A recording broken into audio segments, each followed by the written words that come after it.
منا لا يريد أن يكون لديه طائر في المنزل؟ من منا لا يحب أن يعيش تلك اللحظات الرائعة في مجال تربية الطيور، والتي يعشقها أي مربي يحب أن يتواجد عنده ذلك الصديق أبو الريش في المنزل. كلهم فريدون بطريقتهم الخاصة، وهذا هو الجزء الأفضل. كما أنها تتطلب رعاية وصيانة أقل من الحيوانات الأليفة الأخرى مثل الكلاب والقطط، وهي أكثر استقلالية، لذلك لا يتعين عليك التفاعل معها بنفس القدر. لكن إذا قررت إضافة أحد هؤلاء الأصدقاء كما قلت ذوي الريش إلى عائلتك، فسوف تستمتع بالرفقة التي يقدمونها لسنوات قادمة. إليك قائمة بأفضل 5 أنواع من الطيور المبتدئين الذين يحتاجون إلى طائر أليف. لكن قبل أن نبدأ أريد أن أشكر كل من وضع تعليق مميز على الفيديوهات السابقة وعلى التفاعل الذي شهدته القناة، والحمد لله بدأت تعود كسابق عهدها. إذن ماذا تنتظر كي تشترك بالقناة؟ انضم إلى عائلتنا المكونة من أزيد من 340 ألف مشترك ومشتركة. الكونيور مصطلح من المصطلحات لمختلف أنواع الببغاوات الصغيرة الموجودة في أمريكا الجنوبية والوسطى.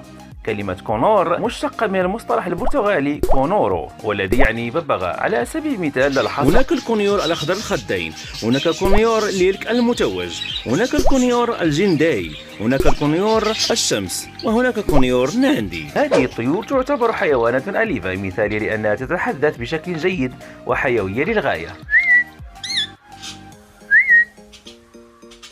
أيضا يمكنهم العيش حتى 30 عاما، لذلك لديك متسع من الوقت للتواصل معهم. الجانب السلبي الوحيد هو أنه نظرا لأنه الكونيور على الجانب الأكبر يبلغ متوسط طوله 15 بوصة، فإنه يتطلب قفصا كبيرا حيث يمكن الطيران بحرية حول. التغذية: يحتاج الكونيور إلى نظام غذائي من الفاكهة ذات القشرة الصلبة والخضروات النية والحبيبات، كما أنها شديدة الفوضى، لذا توقع قضاء بعض الوقت في تنظيفها أو تنظيف قفصها. إذا لم تكن منزعجا من ذلك فهذا هو الطائر المناسب لك. احتفظ دائما بالمياه العذبة في القفص حتى يتمكنوا من الشرب بحرية. تدريب الكونيور الخاص بك بسيط نسبيا أيضا، فقد تأكد من إيقائه أو وضع القفص في غرفة هادئة بدون أي عوامل تشتيت حتى يتمكن من التركيز. إنهم أذكياء بما يكفي لتعلم الحيل من بعض أدوات التدريب الأساسية مثل أجهزة النقر. يمكن تعليم بعض الكونيور تقليد كلام البشري، نعم، والرقص وغير ذلك من الحركات التي يتقنها بالتدريج.